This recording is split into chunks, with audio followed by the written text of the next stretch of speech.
Welcome back, everybody. We are now with our panel called Women in FinTech. We start with a small just presentation of who we have here and what do we have as instruments for this panel. So on the call, on the other side, actually on the phone or on Zoom, we have Eva Maydell. She's part of the European Parliament. Eva, can you hear us? Yes, I can. All right, great. Okay, it's working. That's more than enough. And now to the floor, to the scene, what we have here. So starting from the other side, we have Jovita coming from Coding Girls. Thank you so much for being here. Thank you for inviting. She's actually the leading chapter of Bulgaria, right? So of Coding Girls in Bulgaria. Of Sofia, yes. We have also organization in Plovdiv. Great. Then we have Boriana Bogdanova coming from Sofia University, once again from our dearest Faculty of Economics and Business Administration. Boriana, how would you like to present yourself just in a word? Okay, probably I will say that I am the academic director of the AI program for business and finance at FEBA. There we go. Great assets. Thank you really for being here. Then we have Antonina Martinova from Paynetics. Tony, how would you describe yourself and why do you find this topic important to you? Yeah, I can say that I'm in the fintechs probably from the time when I'm graduated. As always, most of the products on the fintechs and payments in Bulgaria, I always was the first one presenting them in the different financial institutions. And that's there you go. So you have some wisdom behind you, I believe. And of course, we have Vasilena Goranova from Paysafe. Thank you so much, Vasilena, for being here. Thank you for supporting this panel and really supporting so heavily the whole, I would say, movement of women in fintech in Bulgaria. So how would you present yourself and how do you find women in your hearts? First of all, thank you very much for the invitation and for the opportunity to be here today with all of these amazing ladies and, of course, Bulgarian FinTech Association. And thank you for including the topic Women in FinTech in the Annual FinTech Report, because it's not only a fancy and trendy topic, but it's also an important one. I'm part of Paysafe, as you said. I'm manager compliance risk assessments and also chapter lead for Bulgaria Paysafe Network for Women. Great. Thank you so much. Thank you all guys for being here, all ladies for being here. So now moving to Brussels with Eva. Eva, the floor is yours. Thank you very much, first of all, for having me, and second of all, for putting this really meaningful panel. I was positively surprised and very much welcomed the report and the survey that has been done. So really warm congratulations to the Bulgarian FinTech Association for putting this together. I know that very often people in elected positions, such as myself, are asked to join panels. But when we speak about the FinTech sector, when we speak about up-and-coming sectors, I have to say that I'm always of a big admiration of the people that I sit with on the panel, because what you truly achieve together with your teams is mind-blowing and impressive. And I think most importantly, it puts also Bulgaria on the map of having a very vivid sector in that area. I'm really pleased to see so many fast developing companies. Also because I've been in contact with the sector, some of you might know, even before the association was set up. And I think this was such an important step, and I truly admire you for. Well, today you asked me to do a couple of opening remarks. So I would do a very brief speech from my perspective and what on a European level we believe could be done to empower women. So first of all, I would wonder if some of you have heard the name Ada Lovelace. Maybe some of you know her, and I see nodding from Jovita and others. Ada is a very well-known British 19th century lady. What she did is she wrote the first computer program, but interestingly enough, for a computing machine which was never built during her lifetime due to the lack of funding. But where are we today? It's 170 years ago. Someone like Ava, would think that by 2021, women will be properly represented in the IT sector within Europe, when we have only 18% of women represented in that sector. So I think we are all quite puzzled. But I think we are very, aware of the challenge. And I think we, at this point, have quite a lot of the right tools to tackle it. Not only because women are not benefiting from the opportunities that are brought by the digitalization of our economy and society, but also because the ICT sector, and when we talk particularly now, the fintech sector, is deprived of their talent. I mean, we could just imagine the growth the sector could, foresee should there be more inclusion and diversity.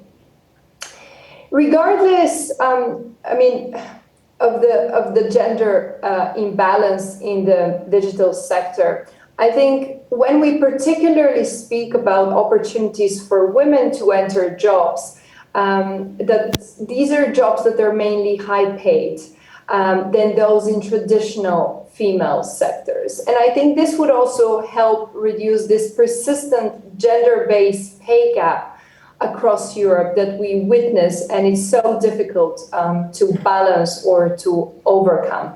Because after all, it is a product of long-standing gender segregation throughout the labor market.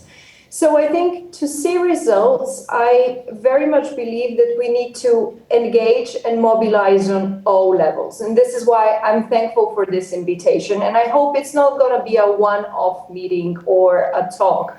And I hope we could all together on a European, on national level, bringing together the private sector, bringing together academia, universities, schools, the parents' organizations and individuals themselves, we could engage in partnerships and a more permanent dialogue that would produce best practices for sharing, but also having efficient measures put in place to overcome this digital divide we see in the sector. What we did within the Brussels institutions is we have this tool for short-term impact called Women in Digital, which is a strategy that was launched by the Commission a few years ago. And there's a few very concrete actions which are not new to you. First of all, it tries to challenge stereotypes. It tries to promote digital and financial skills in education and also to promote female role models. In a way, to us, sitting here in this virtual and physical panel, these are self-evident measures. But that doesn't necessarily make them self-applicable. So what I think it's important in today's panel is to see which are those self-evident measures and maybe others that are not so evident that we could make self-applicable.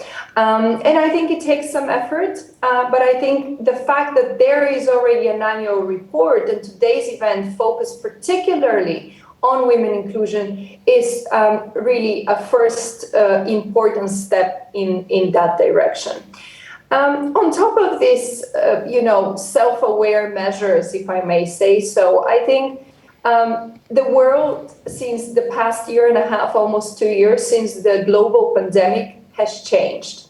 And we need to see how it has changed. The report that you compiled presents the importance of flexible working, support for returners to work. And these are some key but very important measures for women to be employed in the digital sector, and especially in Bulgaria. To me, introducing hybrid and flexible working practices is not something new, because I would encourage my team to do that even pre-COVID times. But I think now the pandemic accelerated this immensely, and these processes are even in more rigid sectors and even among conservative employees are processes that we could implement. This is why we put forward a resolution in the European Parliament where we ask for strong measures from a gender perspective view before, during COVID and after COVID-19. So what we would like to see is to re-examine the nature of location of work after the crisis. You have seen it with your employees, probably. There are numerous surveys out there that would like to see more flexible working modes to remain in the future. In this way, we could not just reduce health risk, but we could really retain the bright and the best by giving them opportunities for better work-life balance, especially for parents, but not only. I also find it useful if every member state sets up a scheme for non-transferable, but also fully remunerated, especially for caregivers and working parents. This is something Bulgaria could think about. But also to turn, I think, special attention to single parents. A large majority of single parents, close to 90%, are women, and examining and sharing best practice to soften their specific situation, I think, is very important. I'm concluding, and as I said earlier, I think these measures, again, I want to emphasize, they might sometimes be, self-evident, but they're not necessarily self-adoptable, and they're not necessarily self-applicable. And many of those measures are in the hands of national authorities and national competences. So I think it's really important that the private sector, the public sector, the civil sector should send a strong message to responsible national policy makers. And I'm happy to play my part in that as well, because we need this sort of cross-sectorial coalition that could be initiated by the Bulgarian FinTech Association. There are numerous civil organizations, but also private business organizations like the Bulgarian Council of Women in Business and others, which I think will be ready to set the tone by acknowledging the problem, by gathering sectorial data and addressing it head on like we do today. And I think today we are raising this issue, pinpointing some potential measures to improve the participation of women talent in the economy, and that could be a very good basis for a future coalition, in quotations. I think we are today one step really closer to what the next ADA, Lovelace, could discover. And I think by giving the right opportunities that every woman, that every girl deserves, is the right step ahead. And I'm very happy and open to be a partner in that. Thank you, and I wish really every success to this panel and to the whole conference. Thank you so much, Eva. Thank you for the inspiring speech. And just based on what you just said with the self-evident measures, we now continue with this panel a bit differently than before. And I'm giving the floor to Vasilena from Paysafe, who will present to you what exactly could be the measures in a well-developed fintech towards the promotion of women in fintech. Please. Thank you, Georgi. Thank you, Eva. I would like to echo everything what you said. And I will go one step further with the diversity and inclusion. And we'll share with you some slides in order to share how we are promoting the diversity and inclusion culture and topic in Paysafe. I suppose you can see the first slide. So this is basically the title, Women in FinTech. However, the topic about women in FinTech is part of the bigger picture, the bigger topic, diversity and inclusion in FinTech specifically. First of all, how we understand diversity and inclusion in Paysafe. For us, diversity and inclusion is one of our 4 corporate responsibility pillars, and it's a crucial component of doing the business the right way. For me personally, diversity and inclusion is what makes the difference. A company which has a right diversity and inclusion program, which is communicated in the right way, is really a company which makes the difference and a company which sets the example. Going to the next slide, here are some bullet points about the diversity and inclusion program in Paysafe. And of course, everything starts with tone from the top. Tone from the top is a very important topic because it sets the example. But it's not only setting the example, it's also setting the expectations from the management and setting the opportunities for the employees. I'm really happy to work in a company where the tone from the top is very well acknowledged, but not only, we have regular tone from the top communications, meetings, and maybe more important is that the tone from the top is going in the right way to the employees. So the communication is done by the right way. One of the examples is, of course, the diversity and inclusion policies we have in our company. We have a framework of different diversity and inclusion policies. And this is also a very important topic because it's not enough only to have one diversity and inclusion policy, which to be read by the employees, let's say, when they're starting their new job in a company. This document should be used on a daily basis because the purpose of diversity and inclusion policies is to set values. And values are the principles how we behave. And we behave every day, right? So these values should be followed up every day. As simple as that.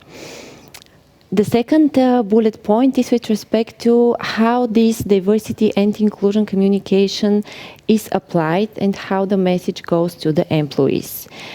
We at Paysafe have different networks. We have Women at Paysafe Network, Black at Paysafe Network, LGBTQ Network, and Families Network. The aim of Women at Paysafe Network is to provide a safe place where women could speak and could be heard. And of course, we have many different events on a monthly basis. We have webinars with external speakers, webinars with internal speakers, as well as mutual events with all of the other groups. We also have our different mentoring programs. And the purpose of all this is, first of all, to share the best practices, and second of all, to see what employees need, what are the employees' needs. And in this regard is the last bullet point about the feedback and the importance of the feedback. I'm a real believer that it is very important to know how to give and also how to receive feedback. Of course, there are many different ways to do this, depending on the purpose, depending on the audience. However, the importance of feedback is really great one. And one of the ways we are doing this in Paysafe is by our Glean surveys. We are having ongoing Glean surveys in order to know how the employees are feeling, should we do something better, where are we at the picture. Another way of giving and receiving feedback is also the different initiatives we have in the groups. So, for example, at Women in the Paysafe Network, before our initiatives, we are going to employees and asking them what they want to see, what they want to hear from this initiative in order really to have value for them. And for example, for this panel today we made a webinar, I think it was maybe 3 or 4 weeks ago. And this is what we asked our colleagues. What you want to hear from this webinar with the Bulgarian FinTech Association today? Do you have any specific questions? Do you have any issues? What are your expectations from this webinar? And here I think is the right time to start the discussion with all of the ladies, because I believe and I hope that we are going to find the answers of these questions. And this was my last slide. Thank you. Thank you so much, Vasilena. So it was really great to have such a perspective in this panel, but we have to point out that this is a perspective coming from a really well-developed fintech company. In that regard, I would like to point and to pose a question to Tony, to Antonina, about how does really women in fintech topic looking like in Bulgaria for even SMEs in fintech? Is it any different to what Vasilena just said? Yes, I can say that for the SME, it's really hard how the women in the SME is accepted, especially in the entrepreneurial sector. And it's really hard for them to achieve and compete on a gender policy and also on the salary policy as well of the companies. It's completely different. Most of the companies don't have a policy for the budgeting of the position, and they always try to squeeze the women's on the salary rates. I understand. So that's really refreshing, I would say, to hear it, not in a positive way, unfortunately. But just to proceed with the discussion, I wanted to provoke here the audience, here on the scene, and of course behind the monitors. With the survey that we presented in the Annual FinTech Report.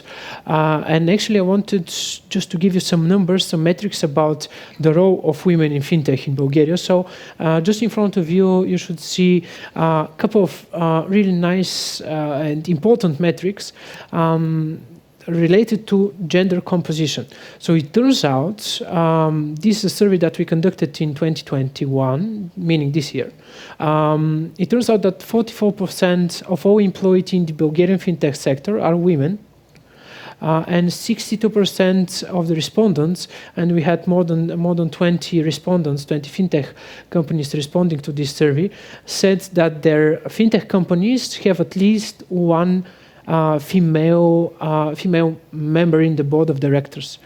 Jovita, how do you see these numbers? You come from you're not Bulgarian, right? No, I'm not. How do you see these numbers? Where exactly are you from? I'm from Lithuania, and I really like these numbers. For me, it's very beautiful seeing that it's coming, especially talking about employed women in fintech, that it's 44%. It's very nice number, because talking specifically about tech industry, because fintech is part of tech industry. In Bulgaria, it's only 28%. However, I can't really say only, because it's the biggest number in Europe, and that's very amazing what you achieved here in Bulgaria. And talking about Lithuania, this number is lower, but still close. It's higher than average European number that was mentioned before, that it is 18%. So these numbers, 44%, I really like what I'm seeing. Yeah, so just like you said, for comparison, in the European Union, we find 18%. Yes. And in the UK, I recently read a survey from Deloitte or PwC, I'm not quite sure, it was part of a company, part of the Big Four. So they said 30%. So about 50% more is the representation of women in Bulgaria. Why do you think that's the case here, Miss Bogdanova? Okay. Well, I think that here in Bulgaria, we typically have great educational background to teach both men and women in high tech. I personally am the director of the AI Master Program for Business and Finance.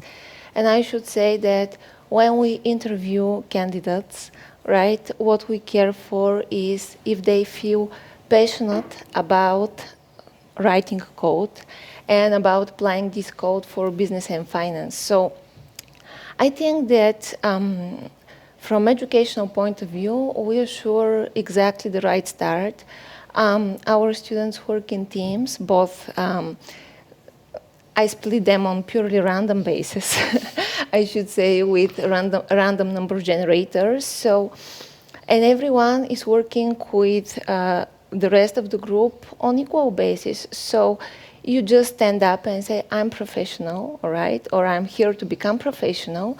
So I would put my talents here, working on this project exactly as you. So, of course, men and women are different, and when women are writing code, we are much more emotional, but this has its pluses. On the other hand, men are much more rational, so they can organize the entire project well. So I should say that we have achieved this level of synergy rather than competition, and I'm pretty optimistic about this. That's really nice to hear it. I wanted to raise a challenge here. I'm not quite sure whether you see it, but this is a challenge related to equal pay.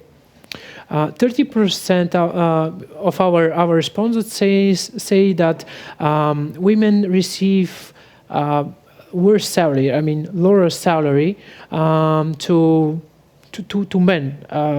Do you really have this case with you in Paysafe, Vasilena? I'm happy to say that we don't, which is, I believe, really a great success, because we are looking for professionals and we don't divide them between women, men. So this is not the topic. However, this is an interesting percentage here, and yeah, equal. The pay should be equal. I mean, if you work with professionals, if you're a professional in your sphere, this means that you have to get the same money as the money that the other colleague, the colleague of yours, is getting. Doesn't matter whether you are a woman or you are a man. I mean, I think it's simple like this. All right. So the great clash here will be, I said it in the very beginning, with a well-developed country, well-developed fintech coming from the US, Paysafe, and the Bulgarian example. Once again, over to you, Antonina. You're the CEO of Paynetics, right? Yeah.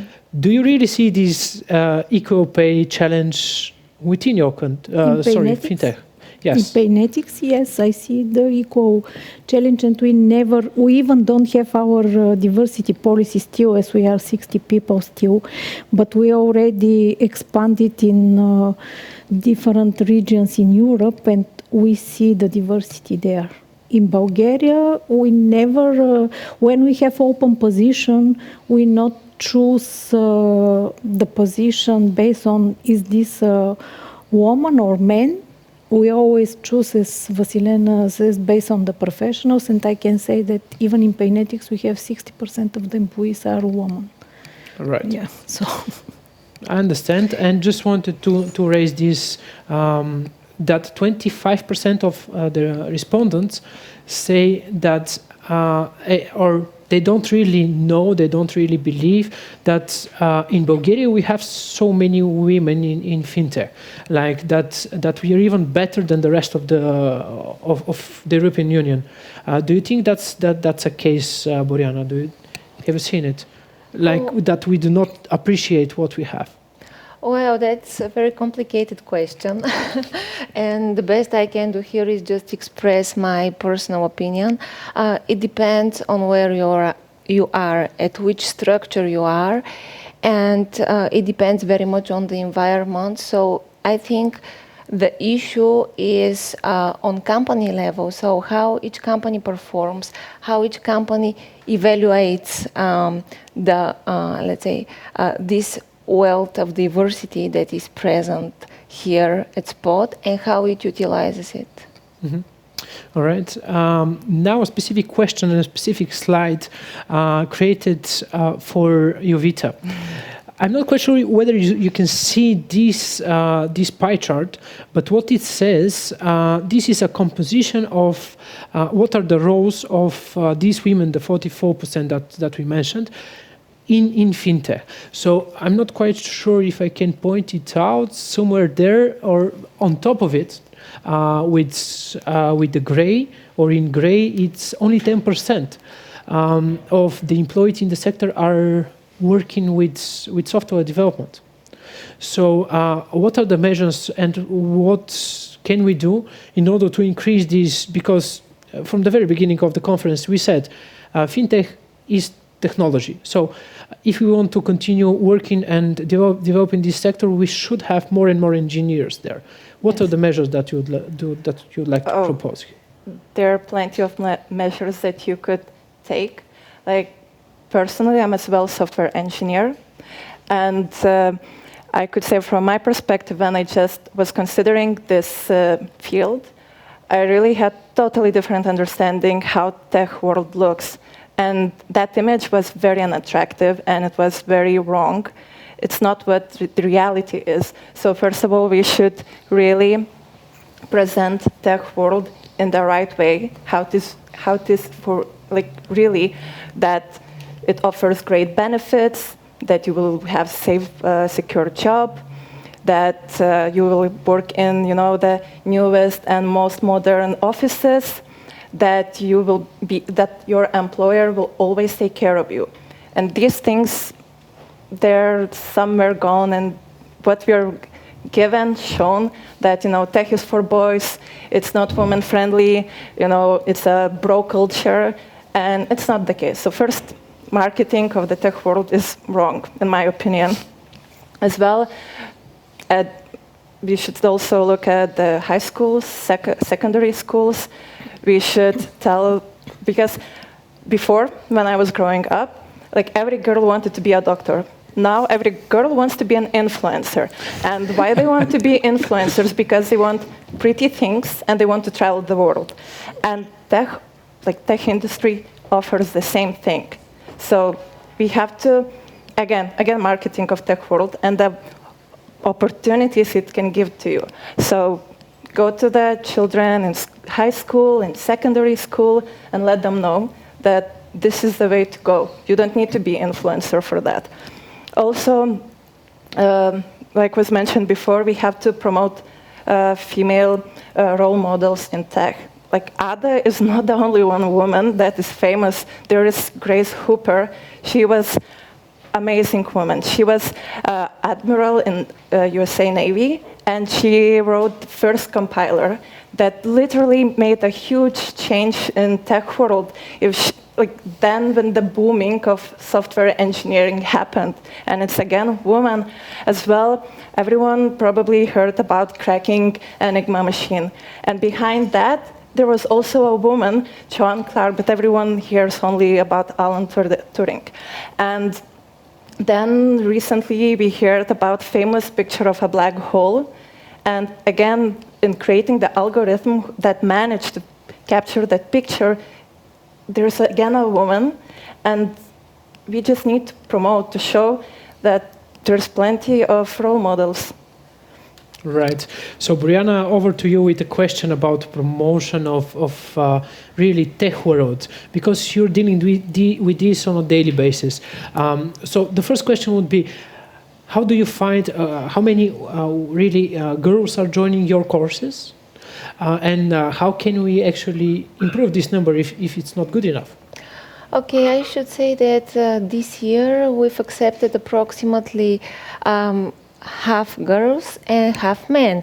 So I think there is enough interest due to the fact that, learning to write code assures you really good income, so you can work on really creative projects. And when you work with data is every time something different. So you don't have this, let's say, routine work where you repeat every day the same. Every time you start a new project, you face new data, new challenges, some of them never solved so far. And I think that girls really feel that this is exciting, because we like to create. So our force is for sure creation. And when it's about creativity, combining data and coding, just give us hours and we would do wonders. Yeah. Okay, it's really nice to hear that. So another story coming from our survey. 85 of the respondents state that there is a clear career development path for all genders in their organization. I believe this would be the case in Paysafe, right? Yes, absolutely. And here we are coming again to the topic of diversity and inclusion, that diversity should be promoted not only on the stage of hiring, but also during your career progression in one company, during your development. And if you have a strong diversity and inclusion culture, policies, program, then this percentage, I think, will go higher and higher, because the things are connected, right? Right.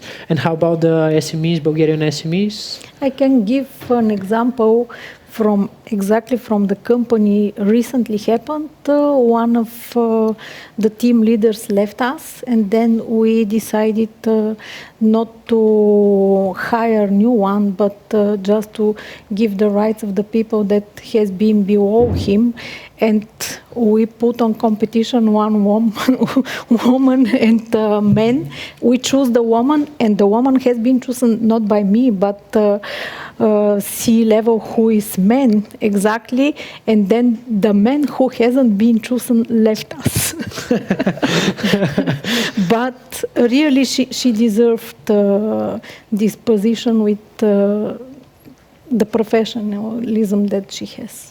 So it's all about what you can do, on your expertise, on what kind of a professional you are. Just because it was raised by Antonia as well, on this culture, how important is really to have culture inside of a company? I mean, gender diversity culture, really to have a thriving fintech. Whoever could answer this difficult question. Vasilena?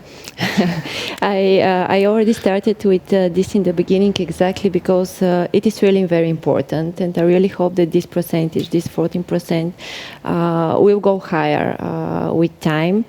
And I do believe that the starting point is to set the written procedures and guidelines how a company should understand diversity and inclusion, to communicate these policies and procedures in the right way, to include also the trainings. I see here 24% of the company said that they are doing this diversity training. So training is also something which is very important, which should be done not only once per year or twice per year, but this could be something which you are going to when you have some problems, when you need to see how you are doing. So all of these things will make a company go to another level.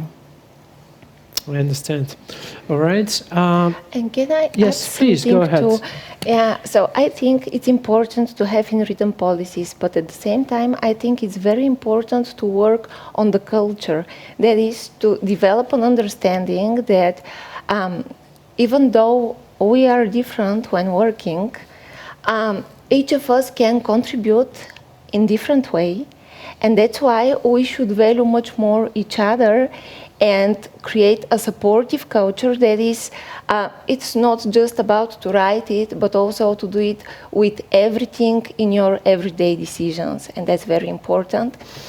So I should say I'm very thankful to the organization where I work, because I have been supported through my entire life, mostly by men, so thank you to all the men.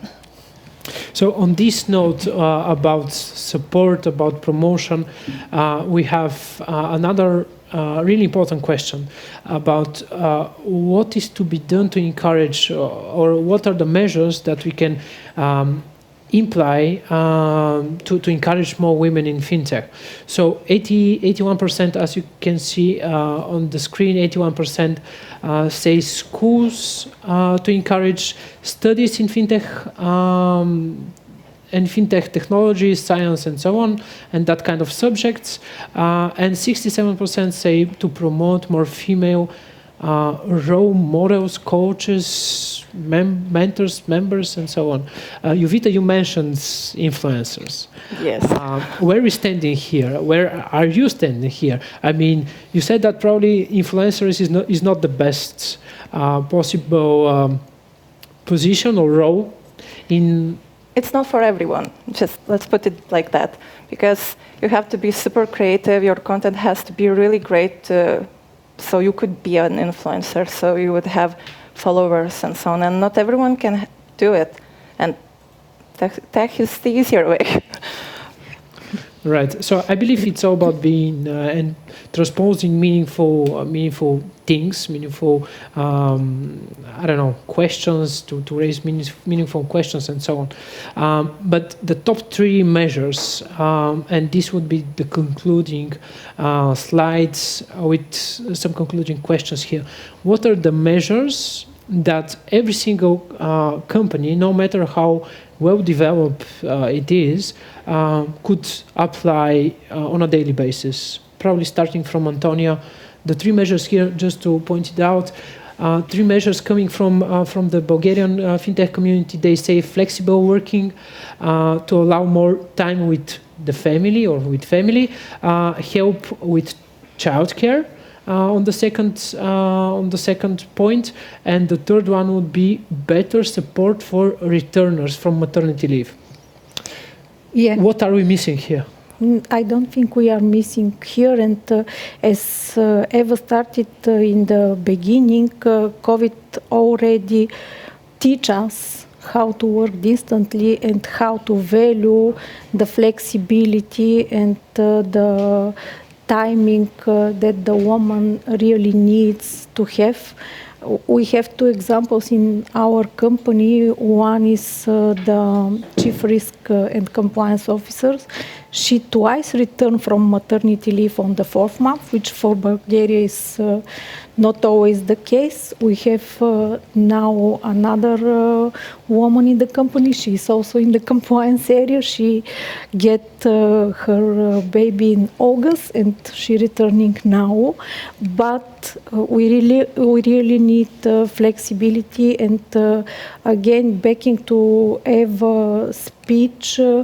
Also, a lot of single parents are the women, and they really need support from the employers on the flexible working time in order to value. And they really give a lot from their side, especially if they cannot work exactly during the working hours. And in the FinTech, we don't need always these working hours from 9 to 5. If they have work to do, they can do later when they have enough care for their children. Right. But I don't think we're missing something here. Vasilena, from your perspective, I believe your country, why I call it a country every single time, it's a FinTech for now. So probably all of these measures are already applied in your FinTech. But what would you say, what is missing, or what is the most innovative thing that you see in Paysafe? First of all, I would say that flexibility for me personally is really the most important measure here, because this allows employees to find the right balance between working life and life outside working hours. So this is really the most important measure which should be applied. We are applying this at Paysafe, and I'm really grateful for this, because I'm a mother of twins, and I do need my time from time to time with my kids, and this flexibility allows me to feel balanced, to feel confident, and to feel comfortable when doing my job, and to be 100% when I'm doing my job. Another thing I want to mention here is with respect to the third measure, better support for returners. I remember I had a conversation, I think a couple of months ago, with one of my colleagues. A colleague from his team should return back from maternity leave. And we were discussing what will be the best scenario so for her to feel comfortable and confident. And her manager didn't even for a second challenge her ability to come back to work, to take care of her children, and to be 100% at work and 100% at home. His only priority was how to make this woman to feel comfortable, to be confident, to be sure that she can do the job in the best way she can. And I think this is the right approach. I think this is the example, and this is how it should be done. So it's really a very important measure here. All right, thank you so much for your input. And Boriana and Jovita, just in a couple of sentences on these about measures. What are the measures? Probably with Jovita. So I agree on all the measures, but I think there is one missing measure, especially for the young professionals like me, for example. There is such a thing as imposter syndrome. It's a chronic self-doubt when you constantly feel as a fraud that you're not good enough. And this is a real problem that usually, by the way, women are the ones that are suffering from it, especially young professionals. And I have it myself. I'm trying to fight it. But it's very important to educate on this topic, that the reflection that you think that you see, that you know you're lacking skills, your achievements are not that great, you have to learn to understand that this is not real reflection of who you are, what your skills are. And exactly this imposter syndrome can be so strong that you can just quit. You might be at university on the right path, but you will just drop out because you had the feeling that I will not be able to be as good as another person. And you could be as good as that person. It's just things that you mentally have to deal with. And I think this is very important measure to take into account. Right. And Boriana, over to you. Well, I agree with all the measures discussed here. I think all of them are important. Also, the suggestion of Jovita is great. I have something else to add. I think that there should be a way to encourage women to take more creative tasks, to work on projects, so don't be afraid. You have all the abilities to do that. And I should say the following. When my daughter was baby, in the Saturdays and Sundays, I was doing exactly this, working on scientific projects. So if you give the woman a project and she's flexible, of course, this is probably part of the flexibility, but it also has to do with the creation, with our creativity. So if some measures to encourage working on project basis are introduced, and a strong emphasis on creative tasks is put, I think this would also encourage more women to grow faster and also become heads of departments and create their own products, right? So, and I wish this to all the women that are listening us right now. All right. Thank you so much for this great discussion. Thank you for your input. What I believe that we can conclude, and just to wrap it up, around a couple of things that I have written here. So, and I believe that you, because you already said it, that you can all agree on it. So, first thing would be that diversity and inclusion should be part of corporate policy, no matter how well developed fintech companies, how big it is, and so on and so forth. It just has to be there.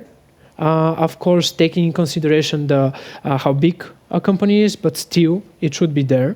The second thing would be tech world should be more attractive to women. It's not only a boys' world, so it's just a matter of, I believe, marketing and stronger communication in that sense. And the third thing would be to work together on not only the remuneration of women, but for their sound psychological state of mind. Right? You agree with this? All right. And you agree on working on it? Absolutely. We do it. There we go. We have it. Another great discussion. Thank you guys for tuning in. It was a great pleasure for me being around these professionals. And we just have another break, and we'll be back just in a couple of minutes. Thank you once again. Thank you.